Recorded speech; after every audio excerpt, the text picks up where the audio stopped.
My guests today are Michael Greaney and Don Browhan. They are directors of the Interfaith Center for Economic and Social Justice.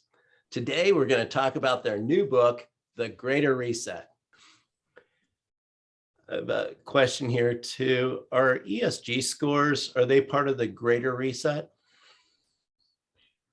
That's a good question, and I can't answer that because I don't know what an ESG is. Could you, let me ask you this. Can you tell us what it stands for? Because we generally can figure out It's how economic and social governmental score that it's basically based off your use of carbon and your uses of what you purchase, and you're given a score on that. China uses it today, and it is something that I've read is part of the Great Reset, but from the Greater Reset, I just wondered if it was something that we would all have this. It's like a credit score, but it's a social score. Right, and okay? I think I know what you're talking about. In China, they have something called a social credit score. And that is, they're looking at many different things and giving you sort of an assessment where you stand in that society. So it's not really the idea of like a consumer credit score that we have. And it's insidious. It can, depending on who is determining what are the criteria, that can exclude, basically exclude a person for life. So in terms of how you assess someone's standing in society and their worth in society, that's totally invalid. Okay. But in terms of, if we're going to try and reverse certain, environmental damage that's being, and I'd say pollution, and maybe the use of energy in wasteful ways, which I think Bitcoin mining is a good example, then we should be tracking these numbers. And this is in economics, they call it internalizing externalities, which just means identifying those things that we're not now counting as costs. And we're acknowledging, no, those are really part of the costs that we, someone's going to have to pay for. If you don't, you're paid for it in terms of health costs. Okay, cancer rates go up. So I think in terms of just how we, measure things like pollution and carbon production, if to the extent that's harmful, those we should keep track of. But in terms of, a human being, that is no one else's business, how they're living, as long as they're not hurting someone. And the idea that government can suddenly put a number on you, which suddenly you can't get into the schools you want to, you can't buy certain things, you can't associate with, so that's how I think we would answer your question. Yeah, I would add to that, when everybody owns a piece of the action, then they tend to take more care of the environment within which they have to live. If you've ever seen the movie How Green Was My Valley, and at the very beginning of the movie, you see this giant slag heap, which has almost completely covered the town. And then as he starts to narrate the film, you see the slag heap disappear and this beautiful little Welsh village appear at the beginning of the story. Well, if all those miners had owned that coal mine, you can bet they wouldn't have been piling the slag heap inside their own town. They would have figured out either some way to make money out of it or put it somewhere where it wouldn't do any harm. Right of ownership. Yeah, exactly. And I think, I'm looking at Mike's over his shoulder and I see own or be owned. And the point of that is either you own the means to control your destiny and live your life, or someone is going to control you, and that's to be owned. And I think even in this country, we're wealthier than most countries. I think very few citizens feel that they have the kind of economic freedom, that they don't have to be very careful about what they say or do at work, even if they see something is wrong. And so it's that constant fear or that insecurity that most people have, that their only way of feeding themselves or paying the bills is to have that job. And if I lose my job, am I going to end up on the street? So that is a real fear And people can exploit that, whether it's, an employer or the government or, this group or that group. And I think frankly, I think a lot of what we see in terms of racism, that's probably was always there, but it's really coming out. And I think it's becoming organized. And I think if we look at what is at the root of that, these are human beings who now, for whatever reason, have certain attitudes about other people. And I think it starts with fear, and largely fear that, someone is going to take my job. Someone else is crowding me out, not looking at that other person as a human being, but just this other that's threatening my life in some way. So I think with the Greater Reset, it's looking, how do you rebuild our societies, our institutions in a way that respects the dignity of every person, each person, from the moment they're born to the day they die. And I think also from a pro-life position, really respects life at the very beginning of life. The question of economics comes in when you are born. At that point, now you have to have the means. So either you have it yourself or someone is providing, and our parents do that for us. But when we talk about the Economic Democracy Act as a new set of policies, you can actually start turning people at the moment they're born, they can have the means set up so that they become, incrementally as the economy grows, they can become part owners in that growth, starting from the day you're born. It's like if you set up an IRA the day you're born. In this case, it's not using your savings, because babies don't have any savings and their parents may not have enough. It's really how you have access to the credit to buy things that will pay for themselves out of their future profits. So it's really just connecting people in a new way to the processes of growth. And as Mike says, when people own the means of, for example, producing energy, and they have to live right next to the factories or whatever that are producing these things, if those factories are killing them, if they're poisoning the water, poisoning the air, and now they have some power to do something about it beyond, just demonstrating, then you're really giving people really a framework for designing the future in a more just and humane way for everyone. So each person owns and is not owned by anyone else.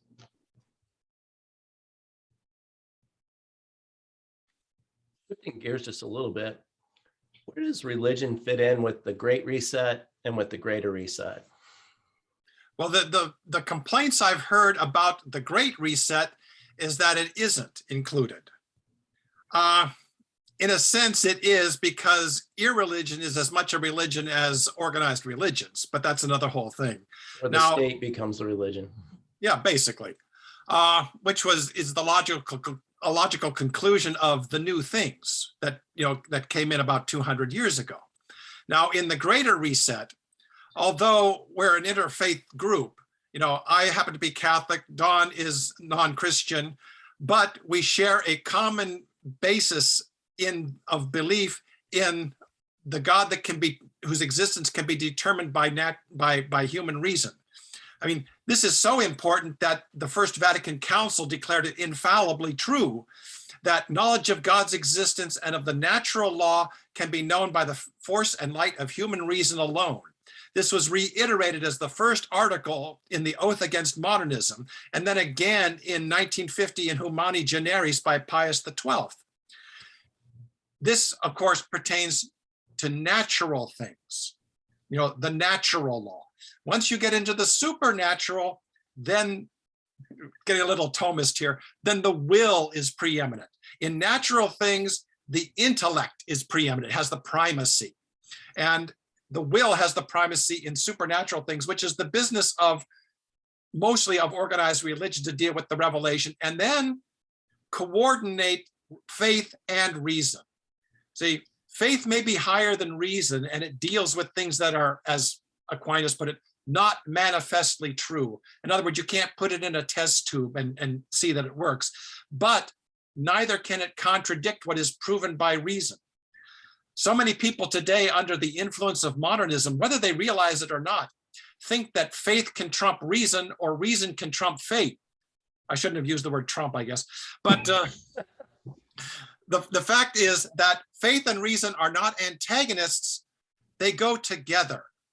Faith must be built on a foundation of reason because, as Heinrich Roman explains in his book on the natural law, God can do anything doesn't mean that he can contradict himself.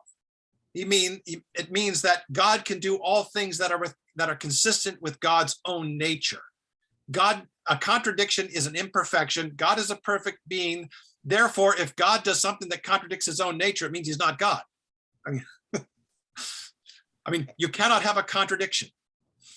This is actually the first principle of reason that, for example, Fulton Sheen built his entire doctoral thesis in 1925 on this principle. Nothing can both be and not be at the same time under the same conditions, or stated in another way, that which is true is as true and is true in the same way as everything else that is true. There will be a test at the end of the period, by the way. And so that if you have a contradiction, something is wrong. Even if it's an apparent contradiction, you have to find out what it is.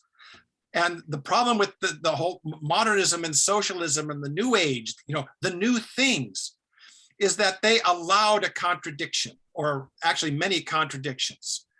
Faith could contradict reason, or reason could contradict faith, and it was okay.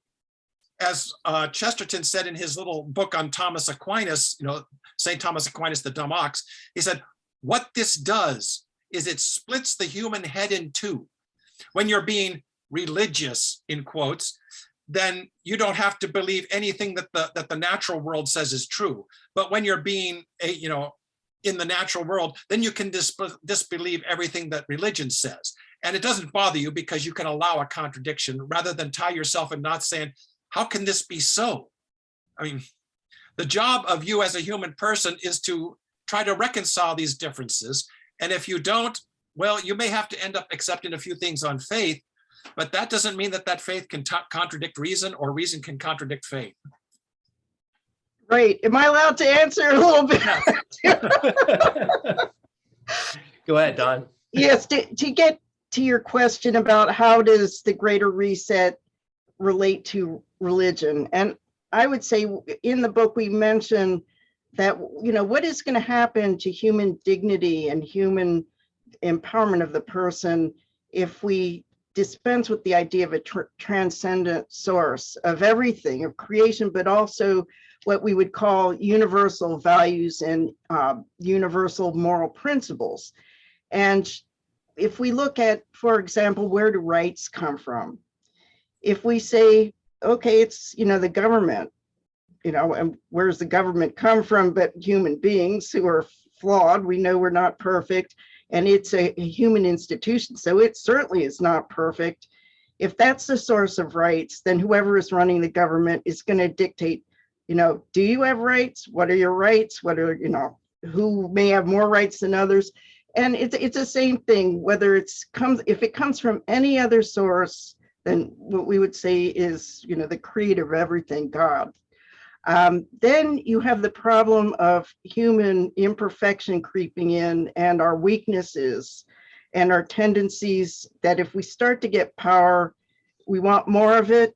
And if we can figure out how to get all the power, at some point, as Lord Acton says, power tends to corrupt, and absolute power corrupts absolutely. And I would say right now in Putin's Russia, we've got a great example of that. And, I think in terms of the direction even that, well, not only this country, but the world is going to, and this is the problem with the Great Reset, is that even with the best of intentions for solving the problems of poverty and war and the destruction of the environment, if you put the state in control of these, or you have an elite that works with the state, and you start to see, as I guess it was Thomas Hobbes, who really viewed the state as that's where rights come from, not from God, but from the state. As long as that's the case, you're going to have fallible human beings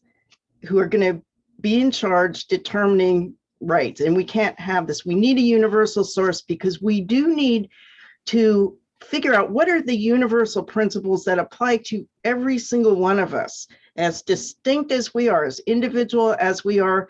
There's some things that have to keep us, hold us together as human beings. And that's the greater reset, is really asking everyone, what are those essential principles?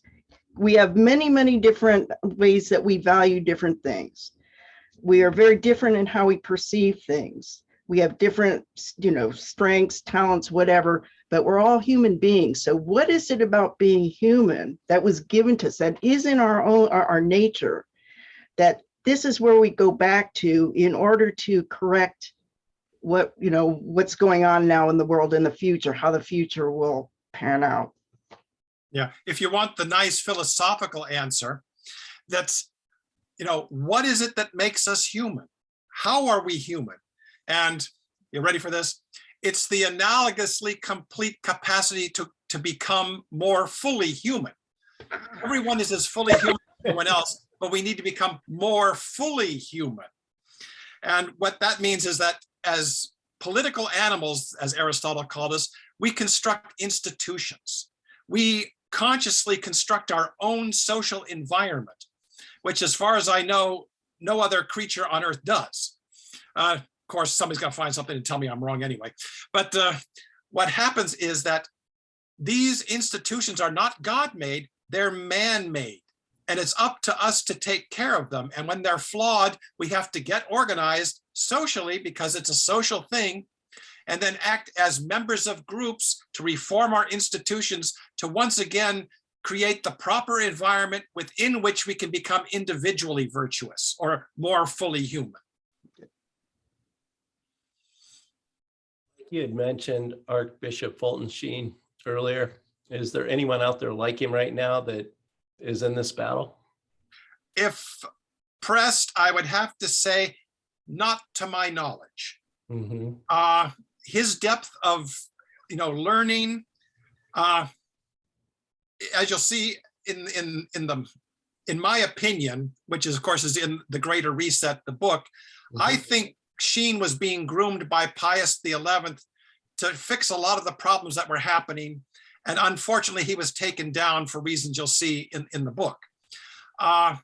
His learning, his ability to communicate, his spirituality, which is what everyone seems to remember about him, when he thought that his work had more to do with restructuring the social order, even though admittedly he did not understand the act of social justice.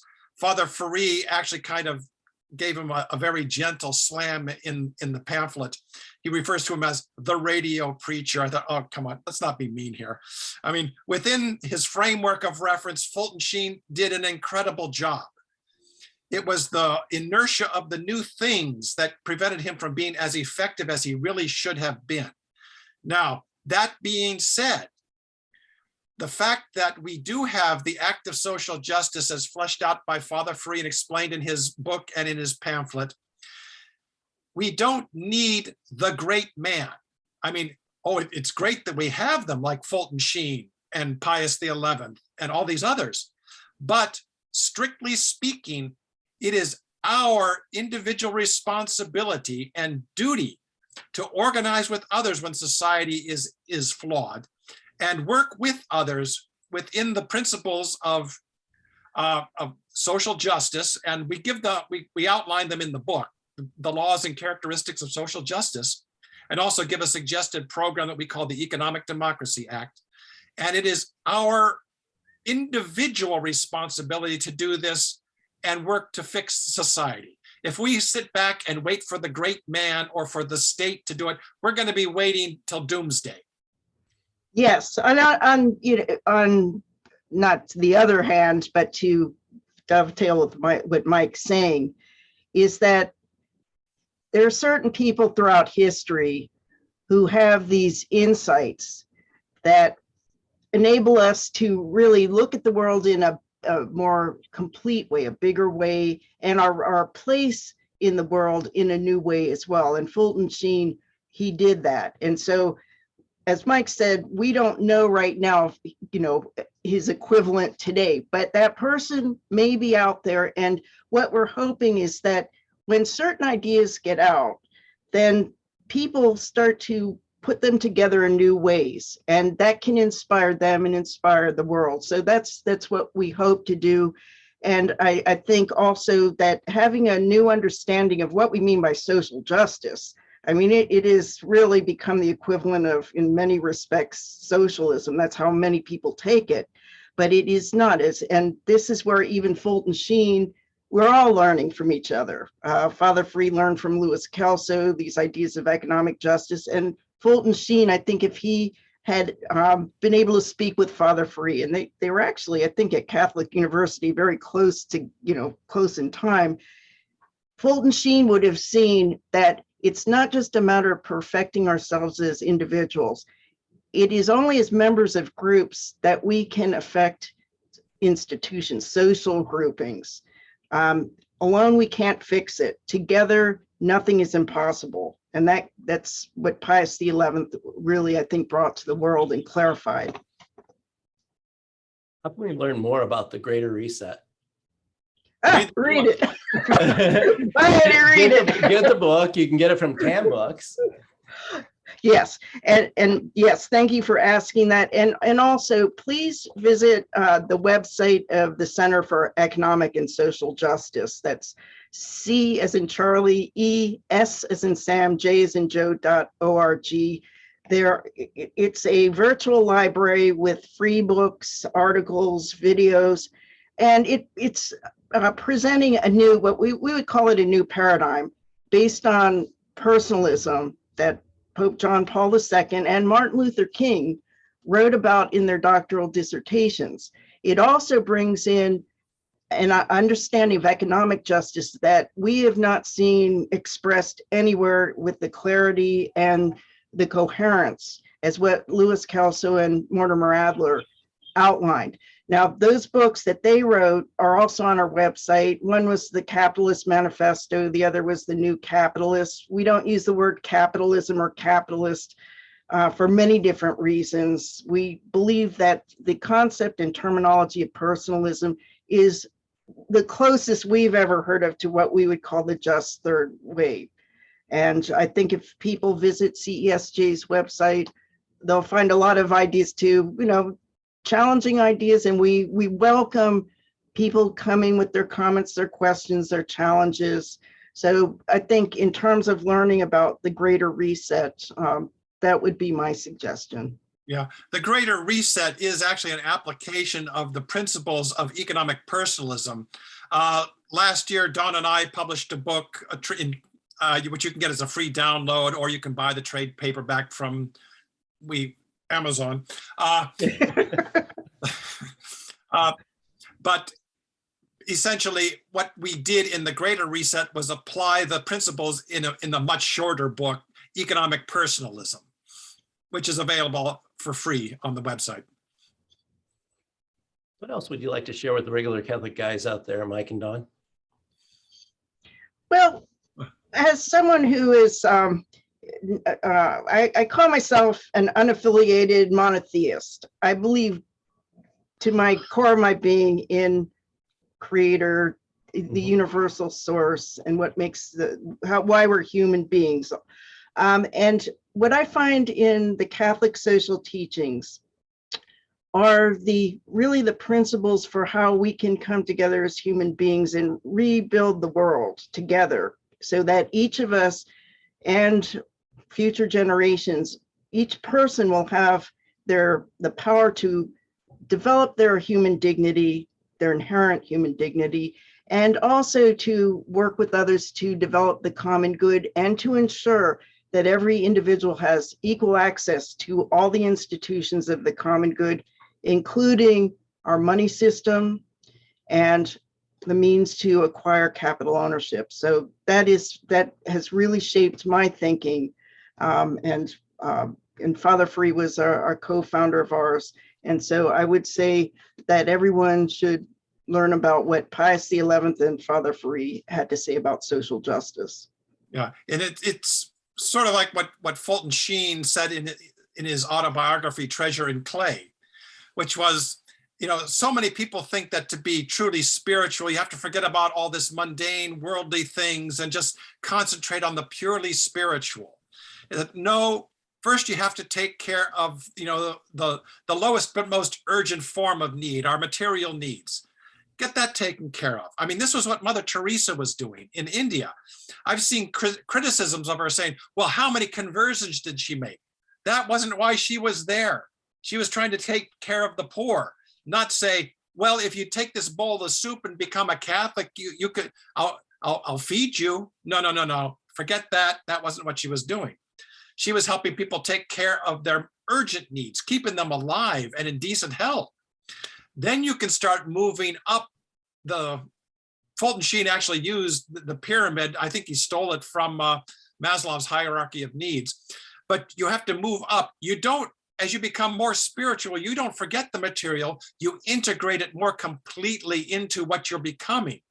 It's like C.S. Lewis said in one of his essays, as you grow up, you don't lose your taste for things that you enjoyed as a child. You add more things to them. And we should add the highest ends of human beings, their human life is not just, it's not the material. It is really building ultimately towards each person's relationship with God. But we must go through that hierarchy of the steps of human development. Yeah, I remember when I was in college and took Latin, the professor let us read some crazy poems from the Middle Ages. And there was a very funny one, medieval humor, about these two monks. One of them decided he was going to live like the angels and be purely spiritual. So he went off into the wilderness. Well, a month later, he came back starving and ill and cold and hungry. And the other, and asked to be let back into the monastery, and the other monk was saying, oh, you can't be him, he left, he's with the angels now. The whole point of which was, you can't forget about the ordinary mundane things in your quest for spirituality. You really do have to integrate everything. Thank you, Mike. Thank you, Don. We've been talking about their new book, The Greater Reset. We'll put links to the website and links to obtain the book in the show notes. Thank you and God bless. Thank you.